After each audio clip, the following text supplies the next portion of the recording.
भगवद्गीता आणि ज्ञानेश्वरी यांच्या प्रमाणाला मूळ प्रमाण मुख्य प्रमाण सूत्र धागा इथून घेऊन मग संत वाङ्मयातील प्रमाणे घ्यायचे। त्यात मुख्य सूत्र आहे श्रीमद भगवद्गीतेतील 16वा अध्यायातील पहिले 2 श्लोक। त्यामध्ये दैवी संपत्तीचा विचार केलेला आहे।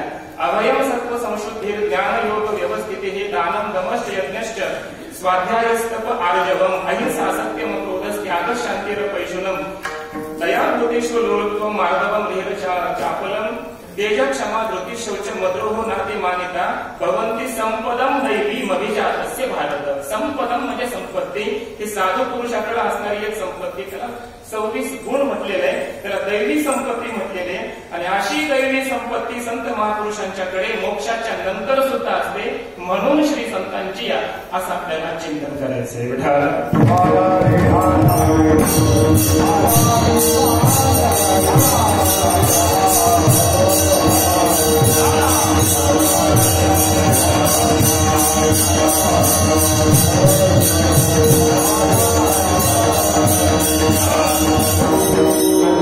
दैवी संपत्तीचे 26 गुण सांगितले।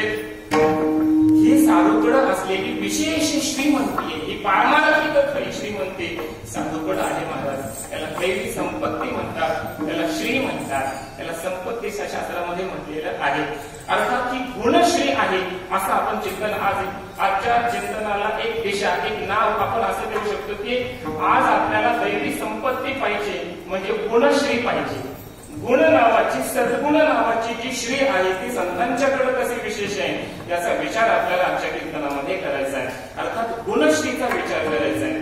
आपण मागच्या कीर्तनामध्ये जवळजवळ प्रत्येकच कीर्तनामध्ये असं चिंतन केलं की संतांच्याकडे श्रीमंती आहे आणि त्यांच्याकडे जी श्रीमंती आहे त्याचं दारिद्र्य आपल्याकडे आहे। आपल्याकडे ती दारिद्र्य का आहे, ती संतांच्याकडे श्रीमंती का आहे याचा विचार आतापर्यंत आपण करून आलोय। मागच्या कीर्तनात फक्त सांगायचं राहिलं की संतांच्याकडे विशेष नाम यज्ञ नावाची श्री आहे, ती आमच्याकडे मात्र विशेष रूपाने नाही। संत जागृती स्वप्न सुषुप्तीमध्ये नामस्मरण करतात, अशी या श्रीने संपन्न आहे।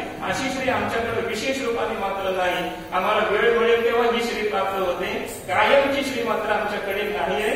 त्याचं कारण असं 2 ते 4 आम्ही ही श्री प्राप्त करतो, ते धन आम्ही मिळवतो, लुटतो आम्ही हे नामयज्ञाचं धन 2 ते 4, पण पुन्हा आम्ही आपल्या संसारामध्ये रमतो। म्हणजे नामजप यज्ञ नावाची श्री आमच्याकडे कधी आहे कधी नाही, संतांच्याकडे नित्य आहे, त्यांनी अवस्थेने त्यांच्याकडे ही श्री आहे। असं का? त्याचं कारण आहे की नामजप यज्ञ घडण्यासाठी सुद्धा पुण्य लागतं आणि त्या पुण्याच्या संपत्तीने मग ती नामजप यज्ञ श्री प्राप्त होत असते। तेवढं पुण्य आमचं नाही, ते पुण्य संतांचं तेवढं आहे, म्हणून त्यांच्याकडे नित्य श्रीमंती आहे। आणि सतत नामजप करण्यात इतकं पुण्य आमचं नसल्यामुळे आमचं ते जी श्रीमंती आहे ती मधून मधून बंद पडते।